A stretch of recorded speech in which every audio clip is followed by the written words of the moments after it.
Welcome to the Roaming Yeti podcast, where we share stories and tips to inspire you to roam your neighborhood and the world. I'm your host and head Yeti, Beth Scalacci. In this episode, I speak with Julie Gaver about group travel for women. Julie is an entrepreneurial speaker, corporate trainer, and coach. She is well known for her high-energy presentations and ability to connect with audiences in memorable ways. A master storyteller, Julie uses a witty blend of theatrics and experience to make learning fun. She's also the author of the 3-part women's book series Must Love Shoes and challenges her readers to see life's meaning, lessons, and humor. The launch of her books stimulated such interest that Julie ultimately created a niche market designed for women, which encompasses personal and professional development opportunities, domestic and international retreats, book club discussions, and unique social events designed to bring women together for fun, learning, and camaraderie. In addition, in all her free time, she is the proud founder and director of Souls of Love in the Garden, a passion project which has collected and distributed over 27,000 new shoes and winter boots to local children in need over the past 12 years. Are you ready? Let's roam. Welcome back, everyone, to the Roaming Yeti podcast. Today, we're going in a different direction. I'm so excited. I have Julie Gaver, who is the owner of Julie Gaver Discovery, where, among other things, she offers group travel to women. So I think this is a really interesting topic to talk about women traveling in groups. That sounds weird. But so Julie, tell me first, I'm sorry. Hello, how are you? Thank you for joining me. Hi, Beth. I'm good. I love the fact that you're excited. So you just jumped right in. I did. I get ahead of myself all the time. So This is going to be a good interview then. it's everyone always worries they're going to be the one that messes up. It's always me. So tell me a little bit about Julie Gaver Discovery in general. Oh, okay. Well, Julie Gaver Discovery is kind of what I refer to as my third bloom. I have been a career corporate trainer and professional speaker and, nearing the end of that season. And so Julie Gaver Discovery is really a series of opportunities for women. As you said, I coordinate group travel, both domestic and international. I love planning events that are health and wellness related, things that are kind of home and garden and lifestyle related. And I still do a lot of kind of personal and professional development, but most of my work now is geared primarily towards women. That's great. And I've sort of watched some of this evolution, and it's been really fun to Yes. watch it. So I'm excited we get to talk about it. How long have you been taking groups on trips? Well, my first trip was 2014. Okay. And so it's pretty close to being 10 years now. And my first trip was a group effort or a partnership with a friend of mine named Kelly Beach. And Kelly and I have been friends for several years, and she loves Italy. And she's been to Italy a number of times. And I was getting to the point where I wanted to start organizing group travel. And so we had our first partnership and our first group travel adventure in 2014. We primarily stayed in the kind of the Tuscany area, if you will, more the rural area. Spent, a little bit of time in Rome because, we flew in and out of Rome. And then 2 years later, in 2016, we took a second group to Italy. And so then at that point, I decided it was kind of time for me to branch out geographically. And so I began adding some additional trips and areas of the country to visit, and partnered with another friend of mine, Connie Ahalt. Connie and I have been friends and have known each other since high school. We reconnected, and Connie and I both also share a love of travel and we complement each other well. And so it's been a great partnership to, to sponsor these kinds of trips. Yeah, I mean, I knew it's been a while, but I didn't realize 2014 was the Yeah, first one. So, yeah. I mean, you when I'm going to call you an expert. I know you won't take the mantle, but I'm going to give it to you. Well, thank Um, you. so in addition to Italy, like where else have you guys gone?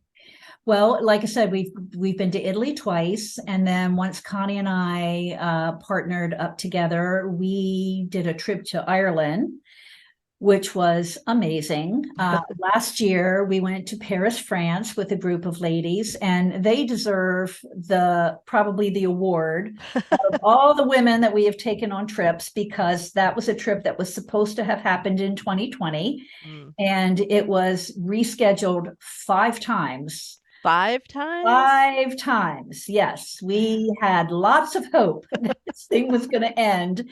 And so finally, in the spring of last year, we were able to take that group who hung in there with us to Italy, or I mean to Paris, and it was amazing. We are getting ready to take a group of 15 to London the end Nice. of April. And so those have been, so far, those have been the international trips. I took a trip, took a group of women to Waco, Texas a number of years ago. That was one I just did on my own. And then this past fall, Connie and I took a group of ladies on what we called the Islands of New England tour. And so that one was really special too. We hit, Martha's Vineyard and Provincetown, and, all of those great islands in that area that just offer so much in the way of, fun activities. So that was this past fall. Oh, nice. Yeah. So in your opinion, like what makes traveling with a group of women so special? Like what's sort of that, I don't know, but you get that feel. Like what makes it so special and important? Well, I mean, that's a good question. And actually, I kind of get asked that a lot. Can men come? you know, And my answer is no. And the reason I think the women travel is so special is because we relate to each other on a much different level when we are together. Mhm. When women travel together, it just feels freer to me. It feels lighter. They laugh more, they're adventurous. And, with every group that we have taken, even though most of the women do not know each other before we depart, by the time they come back, they are good friends, and I would go as far as to say some of them are like sisters now. And that doesn't happen when you are on a group travel adventure with mixed gender. And it's an interesting thing to note. I had someone say to me one time, oh, my husband's been promising he's going to take me to Ireland. One of them said, my husband's going to take me to Paris. We're going to do that someday. And, years pass. And I always say, well, how's that working for you? Because a lot of times we do get promises like that from our spouses or significant others. And for a number of reasons, it just doesn't happen.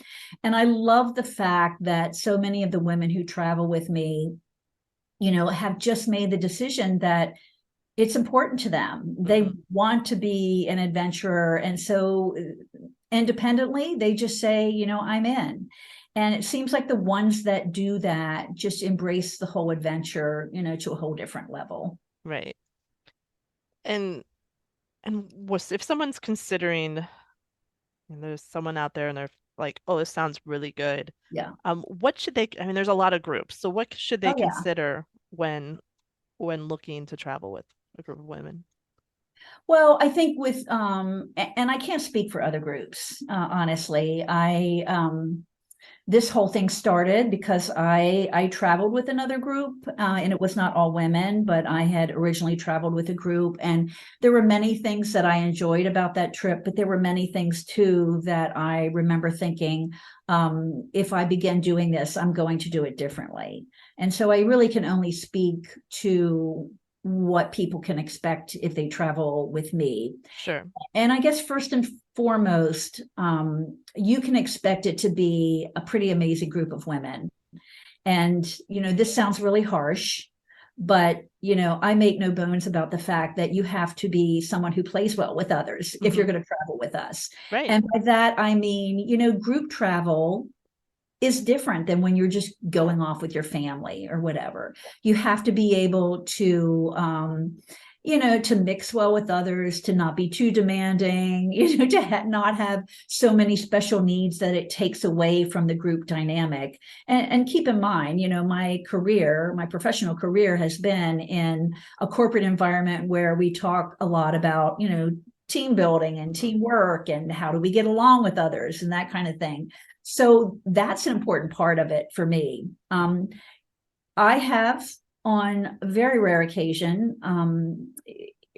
chatted with someone who may have been interested in the trip and just really felt strongly that it probably wasn't going to be a good fit.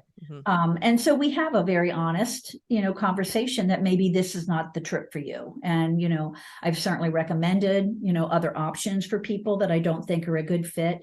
But for me, I'm looking at, the greater good and the group as a whole. And, that's an important part of it, because for many of these women, like going to Paris, for example, or going to London or wherever it is that we go, it's a once in a lifetime thing for them. And so, I take that very seriously. I want to not ruin the dynamic because of perhaps difficult people. And, Right. My partner feels very strongly about that as well. And so we've been very fortunate in that way that, as I said, so many of the women don't know each other before we start, but by the end, they're like good friends. And so, there's a number of things that we do leading up to that to ensure that. Right.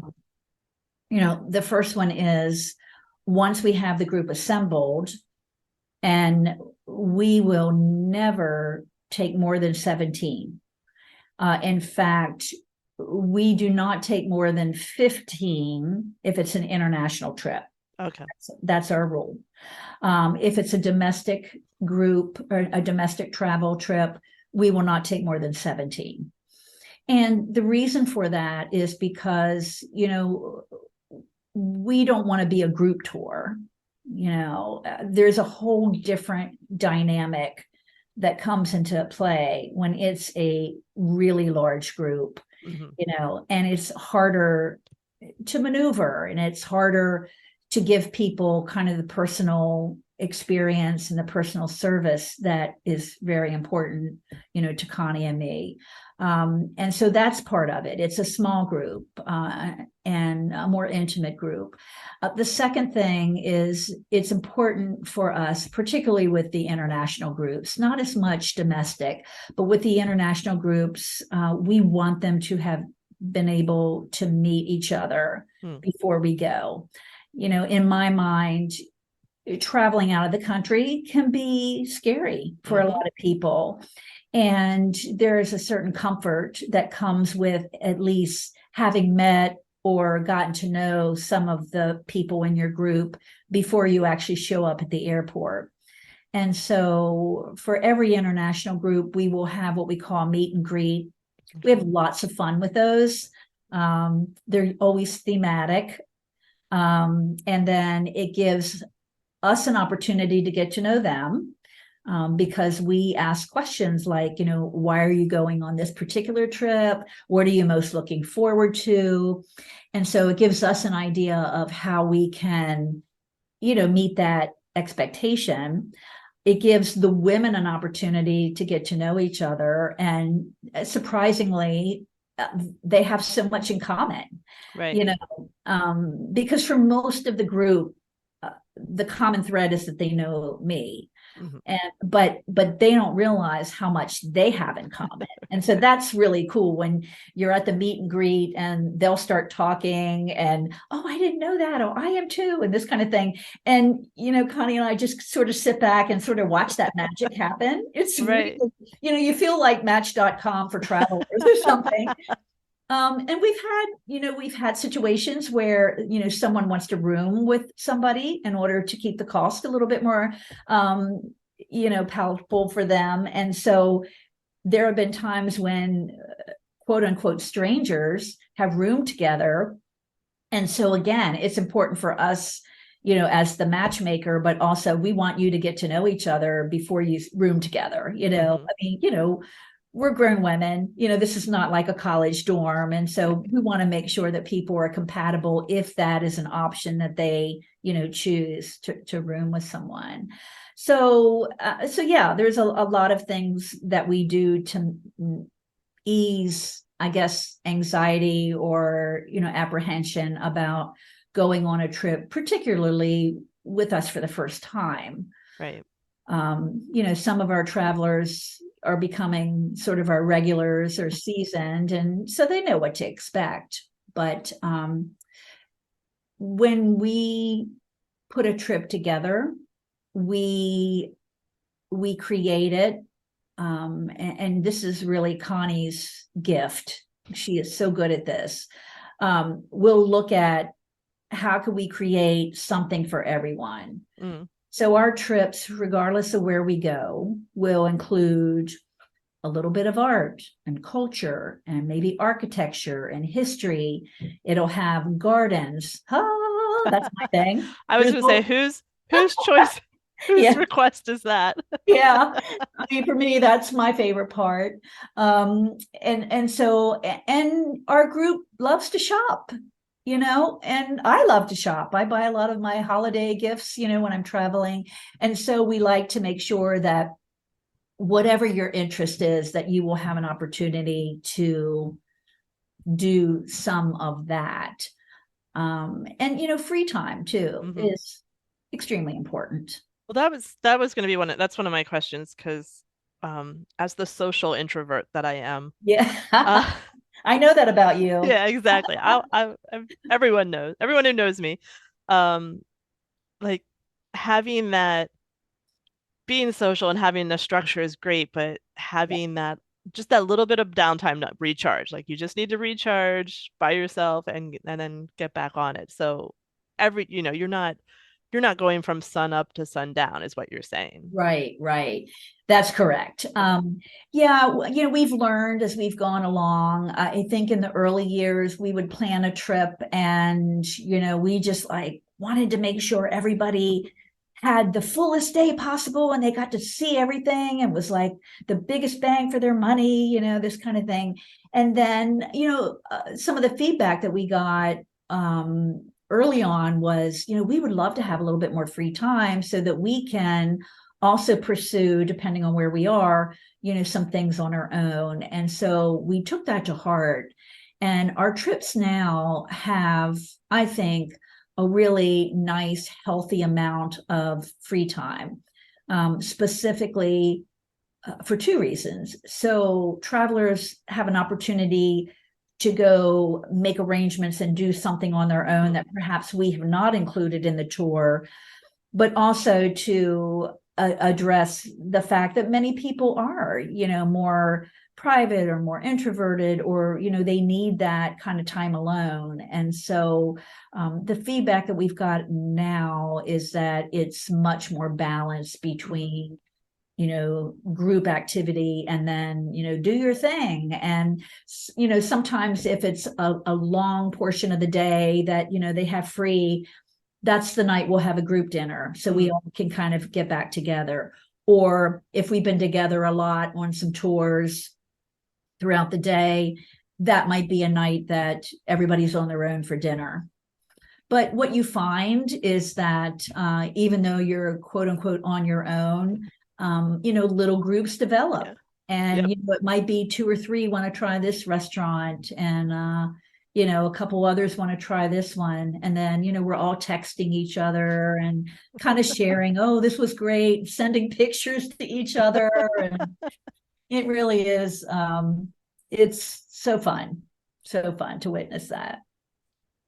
And I mean, do you then have Do you have like reunion events, or how do people keep in touch? Because it seems like a lot of friendships are made. So Yes, it is.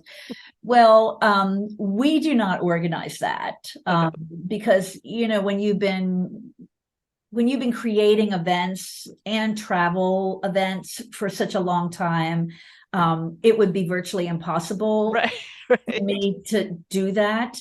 But what happens is, the women of particular groups will decide that they want to get together. And because, the camaraderie was so great, the women that traveled to Paris last year formed a very special bond, and they continue to get together and do fun things, as well as there's a retreat that I hosted a couple of years ago in Bethany Beach. That's something else that I do in addition to the travel.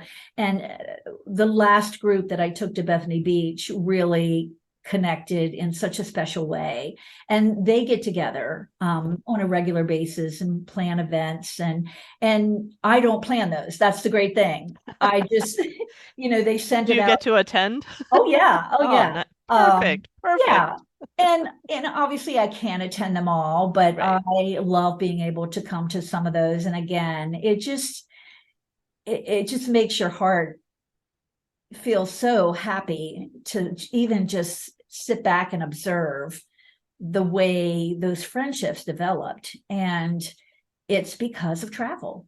Yeah. It's because of sharing this common adventure. It just does something for women. And that leads me to the next thing. Like you can tell by the excitement of how you're talking and stuff that it's a joy, but like why else do you like, I mean, it's a lot of work on your part to put these together. Yeah. So, why do you enjoy that so much? Well, I have always had a wanderer's heart, Hmm. but I didn't have the opportunity, because of a number of reasons, to travel the way I had hoped to. My husband and I raised two sons who love travel, and they've been all over the world in some pretty amazing places. And so for the longest time, I kind of traveled vicariously through them. And my one son not only travels, but he'll go live in other countries. And so then I get to travel there because I go visit him. I'm not Right. dumb. Right. But I reached a point in my life where I was just like, I'm not going to get those opportunities to travel to these places that I want to travel. So I'm going to do what I can to create it. And, I felt that way about many things in life. If it's not happening for you, then you make it happen.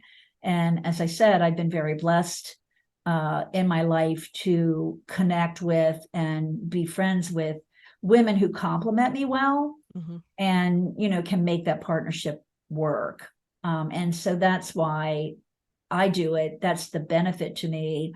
For Connie and I mean, we've become very close friends because of these travel adventures. And, we literally will be at the airport, waiting to board a flight to come home from a trip. And we are sitting there brainstorming the next The trip, next one. if that makes sense. No, it Um, does. As it, someone who likes to plan their next vacation while on vacation. oh yeah, yeah. So yeah, it does as much for us as it does for the women who travel. Yeah, and I mean, well, I would hope so, because like I said, it's just sitting here thinking the logistics of just trying to get a family Oh somewhere, yeah. but let alone 15 to 17 women. Yeah, I mean, yeah. I yeah, mean, what's the that's your expression for the leadership cats? skills right there. Well, I sometimes feel like I'm a den leader. I'm constantly counting heads. Right. Um, and again, I think that's why Connie and I are such a good fit. She is everything I'm not. Okay. She is organized and structured, and she has this very calm demeanor, and she loves spreadsheets. And I always tell her, and I know people, and so that's kind of fun. But I do, when we are traveling somewhere, particularly if we have people in our group who, don't travel a lot.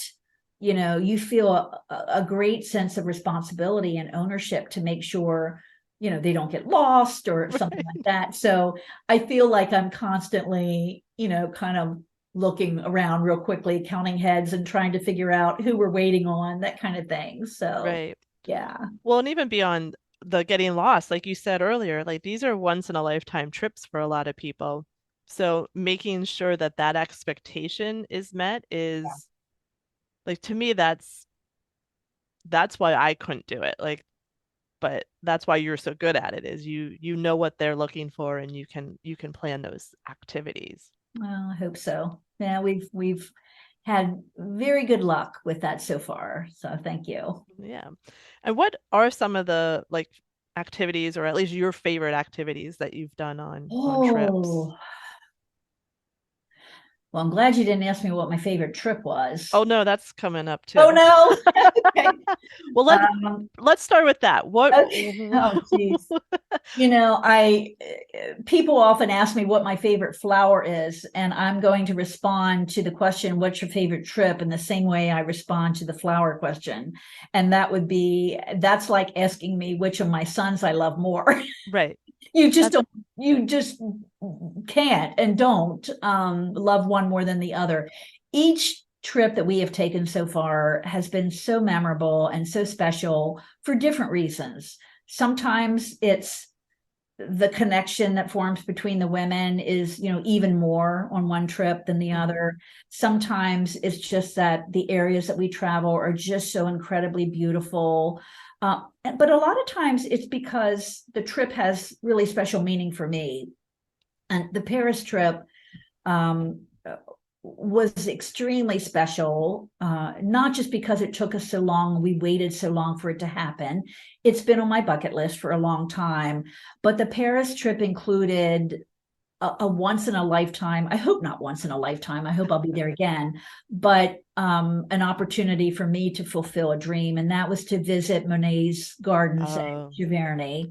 I hear it different ways. Some say Giverny, some say Giverny, but I had to fight back the tears the whole time we were there. It was everything I had hoped for. I'm getting kind of choked up now. It was everything I had hoped for and more. Just being there and feeling like I am standing on hallowed ground right. and seeing gardens that are so beautiful that photos don't do it justice. And so, that trip in particular was really special for me. We had an amazing trip in Ireland too. I mean, there was just so much about the Ireland trip that was special. For funny, kind of not so good reasons, and for really good reasons. I'll tell you a funny story. This is kind of like when things go wrong. So, Ireland trip, we traveled to many different cities, towns, and we would stay a couple days and then we would move on. And we were with the same tour guide named Colum, amazing young man, very entertaining. And we were together on a bus, traveling to these different towns where we would stay. And I remember we had this beautiful travel day on the Ring of Kerry. And Colum had just finished talking to us about things that he wanted us to know and filling us with all kinds of great information. And then he stopped talking, and then over the intercom system, he turned on some Celtic music. And we had a really nice big bus for us, so we could really spread out. Mm-hmm. And I remember sitting there and I had a window seat and I was just looking out the window as we make this trip around the Ring of Kerry, and it takes your breath away. And I don't know if it was the music playing, the scenery, the fact that I was so deliriously happy because everyone on this trip was just like amazing and meshing, and they were loving it. But I had this moment too, like I had been there before, and it was emotional. I mean, I was like, don't cry, Julie, don't cry, Julie, kind of thing. And so we're having this moment, and then a little bit later, one of our travelers yells up to the front, Julie, Julie, come back here. And what had happened is one of our travelers got very, very car sick. Oh, no. And threw up. And this is the funny, amazing part. Now, if you were traveling with a group of men and someone got sick, I just know from my own experiences when my kids used to come in at night and go, Mom, I'm going to be sick, and throw up. My husband's there going, oh, I'm going to be sick. Oh, that's awful. You know how men can be. Instead, what happened was, we let, Colum know.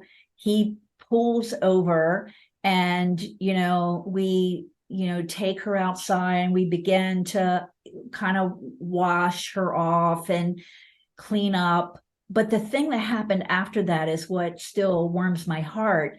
It was like a team building activity. And I mean, everybody was like, one woman got up and she was scrubbing down this, and another woman, like took her purse, was scrubbing down that, and fixing everything and making it better. And it was just such a beautiful moment of, I got you, girl, that kind of thing. And so needless to say, after that, she sat in the front of the bus.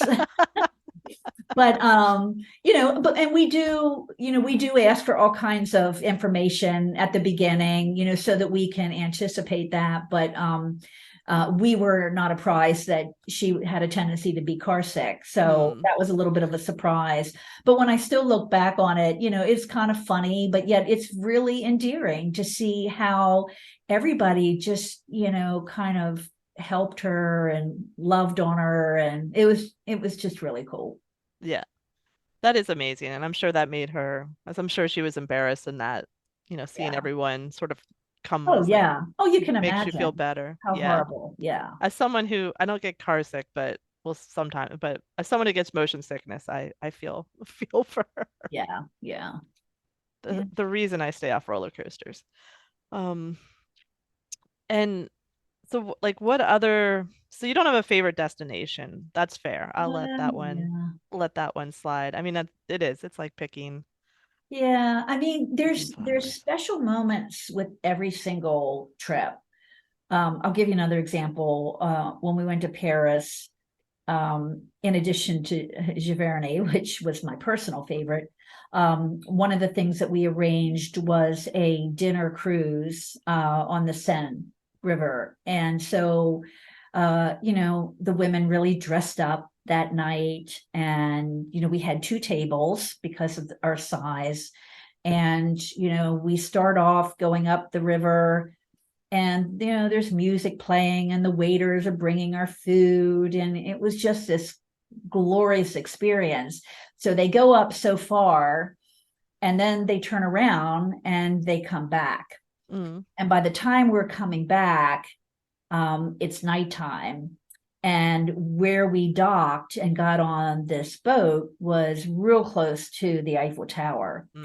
And, the only word I can think of is magic. I mean, as we're like getting closer and closer, the lights of Paris, on either side of us. And there's the Eiffel Tower, all in blinged out and blinking. And oh, it was just an absolute highlight of that trip. And the food was exquisite. And yeah, that was definitely one that I will remember for a really long time.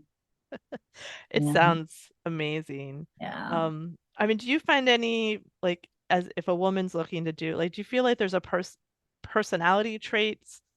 Do you have suggestion for what women should, they don't have to be adventurous. You're not, well, I don't think you're mountain climbing or anything. I don't Yeah, think you have right. one of those trips, but like what do they need to know about themselves? So, Yeah. you know what I mean? Does that make sense? Yeah, I think the biggest thing that I personally look for is that they are open, and they are flexible. Mm-hmm. Because whether you're traveling alone or whether you're traveling with a group, things can happen and you can't anticipate everything that happens. And so, if you are the kind of person that, just can't handle, oh, this happened, and so here's what we're going to do instead, it's probably not a good thing. You'll be so focused on, oh, but I wanted to do this. Well, sometimes things happen. Right. And, this is the challenge, not really a challenge, but this is, kind of what we're looking at for the London trip that's coming up. When we planned this trip, Queen Elizabeth was still living. Mm-hmm. And she had the nerve to pass away. And so the week that we are in London is the week leading up to the King's coronation. Oh, okay. So we are leaving the airport. We'll be flying home the day of the coronation, which, we feel will be good because we'll be like heading out of Dodge as everybody's, kind of gathering, to watch what's happening.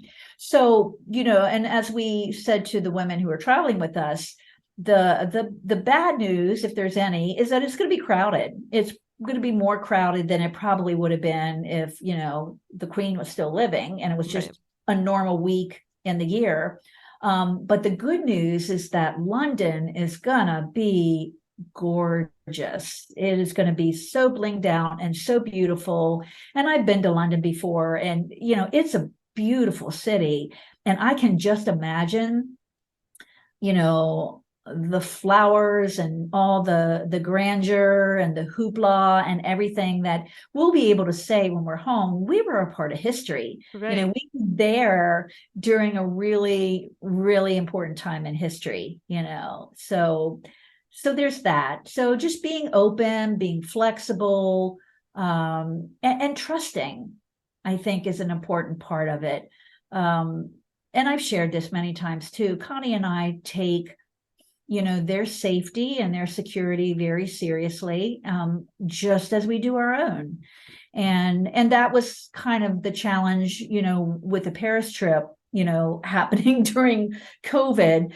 There were many times when it's like, should we do it? Should we not? And then, things would happen and we're like, no, we want them to be safe. Mm-hmm. We want things to happen the way they should happen. And so, and many times we just decided it's better to wait and make sure it's amazing than take that risk. And we're so glad that we did. Yeah. Yeah, I mean, that's a big, people want to feel comfortable and safe, and it's scary enough going anywhere, at times. Anywhere. But I mean, yeah, it can happen here too. right. Anything can happen here, but we do take it extremely seriously. Yeah. Any other stories you Oh care to God. share? Good, bad, ugly? Well, Probably good. We won't. we had some great things. A lot of times some of the stories are things that happen behind the scenes that most people don't know about. As I mentioned, I took a group to Waco, Texas, a couple of years ago, because at the time I was like a huge fixer-upper, person. And I remember I was just posting something on Facebook about I was watching, Fixer Upper, and I thought I'm going to go there someday. And I put that on Facebook or something, and everybody's like, I want to come, I want to come, I want to come. I'm like, okay, let's do it. But that was a great trip. I think we had 17 on that group, I believe. And everything was all Magnolia. We were at Magnolia, the farm. We went to the restaurant. We went to their bakery and the coffee shop, and we did a lot of other really cool things. But I remember one of the things that I wanted so badly for them to experience was that we could eat at their restaurant, Magnolia Table. And that was trickier than I expected it to be because they don't take reservations. Mm. It's so crowded because everybody that comes to Waco wants to eat at Magnolia Table. And so someone had told me that if you go and put your name in, that it can take 2 or 3 hours till you get seated. And so I got up and Ubered to the restaurant and put my name in. And of course, we had 17 people. So we're not Right. talking a table of four. Right. It's a little Or- bit of a bigger deal. And so I put my name in and then I Ubered back to the hotel. And we were scheduled to go on a tour of I just drew a blank, but it's the home and gardens where Chip and Joanna were married. Oh, okay. And so we were on a bus and we were heading out to this tour.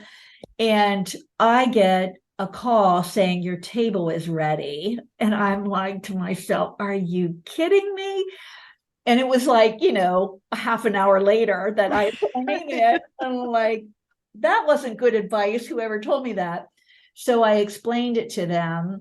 And so anyway, to make a very long story short, when we came back after the tour, we went to the restaurant. Everybody stayed on the bus.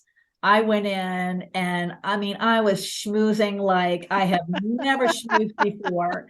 And I was laying it on thick and I explained it and they were so nice, but they said, well, have them get off the bus. We have a gift shop. They can hang out there. We'll probably have to we'll seat you, but it'll be in little small groups. And so it may take a while. I said, that's okay. I just so badly wanted it to happen.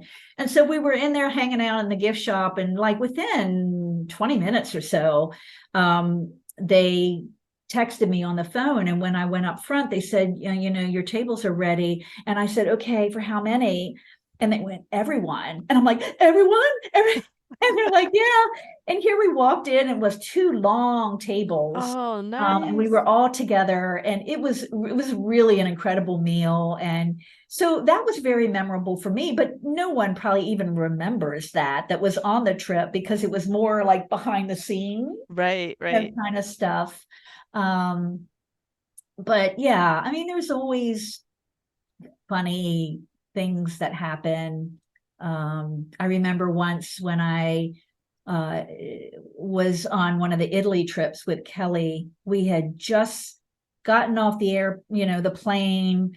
With Kelly, we actually rented vans and drove to our location as opposed to having a driver. Now, with Connie, we do drivers. We don't drive anymore. But I remember we were all standing outside the curb and, we were loading all these women onto these 2 vans and we have all the luggage. And there was, a Italian man watching this whole scene. And I remember he looked over at me and he goes in very broken English, that a whole lot of woman. That a whole lot of woman. And I just laughed and I thought, you can't make this stuff up. Right, right. So yeah, good times. So you have a London trip coming up. Is there anything else planned, or you're keeping Yeah. everything quiet for now, or? Well, yeah, if I tell you too much, I'd have to kill you. Okay, well, we don't want that. No, we are not taking a trip this fall. We take 2 trips a year. We do a spring trip and a fall trip. Okay. Last year, of course, was London in the spring, the New England area in the fall. This fall, we were planning a couple of options for a trip, and my older son has accepted a 6-month assignment in Singapore. Nice. And so I'm going to visit him in the late summer, early fall. And so, Connie and I talked, and we just decided because of all of that, maybe we'd be better if we just don't take a trip this fall. So we are planning a spring European trip. Nice. And we haven't quite yet decided where we'll be going in the fall, but I will keep you posted.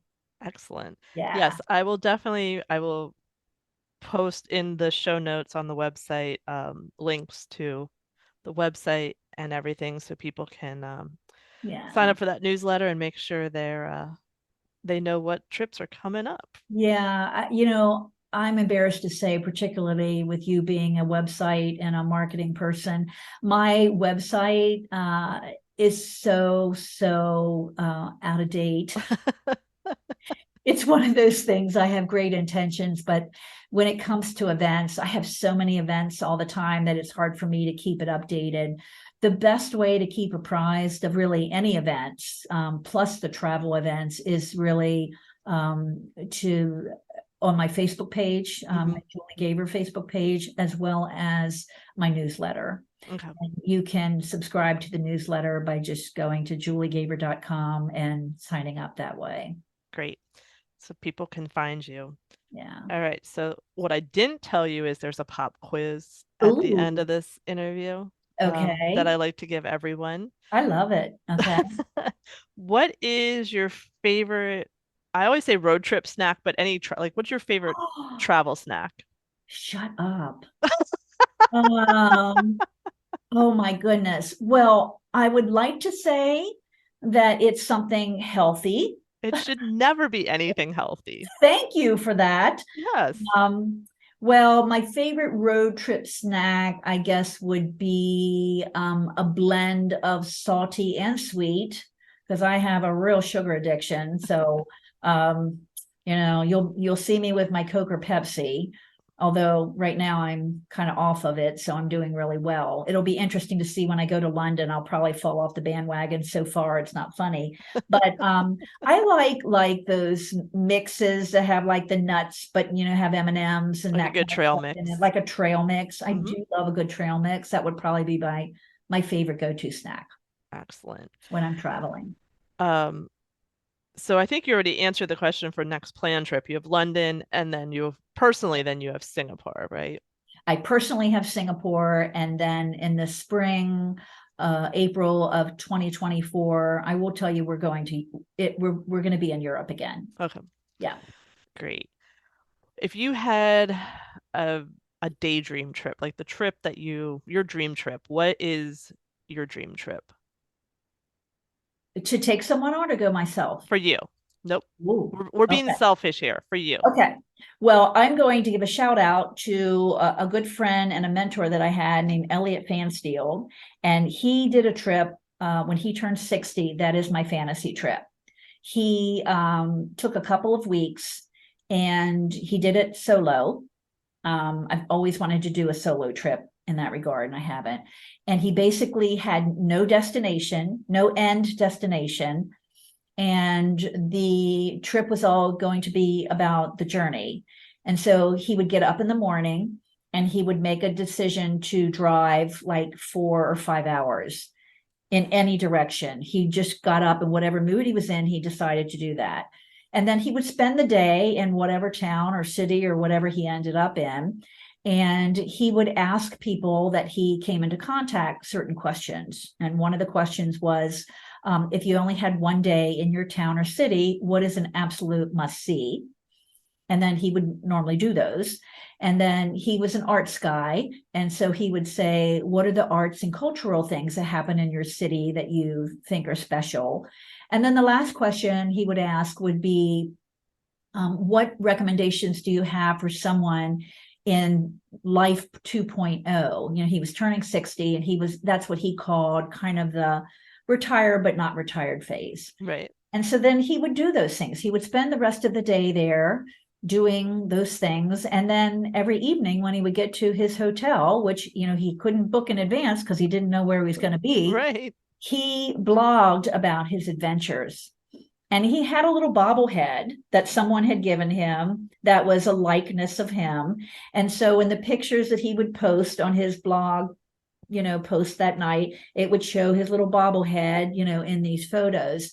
And I mean, I could not wait till the end of the day so I could read his adventures. And as I mentioned to you at the very beginning, I have such wanderlust. And the idea of being able to do that just does something for me. So that would be my dream trip. And I don't know where it would be. Mm-hmm. It would be in the country because I'd like to drive it. But, now that I'm getting to be the age that I'm getting, I can just imagine my sons. That's not safe, Mom. You can't do that. You need to tell us where you're going, that kind of thing. So it may remain a fantasy. We'll see. Well, if you do that, please come back and tell us that story. I will, Excellent. because I'm a talker. I guess I've just proved it. And you can bet that if I am traveling by myself, I will be talking to anyone and everyone that would listen to me. So We'll just get you to do it from the road. there you go. So then, when you go on this road trip, what is on your travel playlist? Oh, good question too. I like, well, I listen to contemporary Christian music. That's what I listen to pretty much my radio in my car all the time. But then I like good oldies. I would probably be listening to lately. I've been listening to like 70s Mm-hmm. music from like my years when I was in high school and college. And just listening to that music just makes me feel kind of young again and happy. And so I would probably play that kind of music. Nice. Yeah. Yeah. What? Not see now I know when it's time for you to go on that. I'm just going to send you a gift bag of trail mix and your And a favorite and a playlist playlist, and we're good to go. with the Bee Gees and all that good stuff, the Eagles. Exactly. We can do that. Um, Thank you so much for your time. This has been interesting. This has been really interesting. I hope people who have been thinking about that dream trip, but maybe don't have the people to go with them, Yeah. seek out a trip like this and, get out there. I hope that it inspires them to do so. And I also hope that they'll, come check us out and see what we have to offer. We love adventurous women. So there's always room. Excellent. Well, thanks for your time. Thanks, Beth. Thanks again to Julie for sharing her expertise. These trips sound like an incredible experience that everyone should get out there and try. Please head over to the show notes on the website at theroamanyeti.com to find links to follow Julie. And thank you for listening. I hope these episodes inspire you to get out there and roam, even in your own neighborhood. Please subscribe so you don't miss future episodes. And if you like what we are doing here, please leave a review and a rating. Also, to help support us, please head to yeti2shop.com to pick up some Roaming Yeti merch. Talk to you soon, and keep roaming.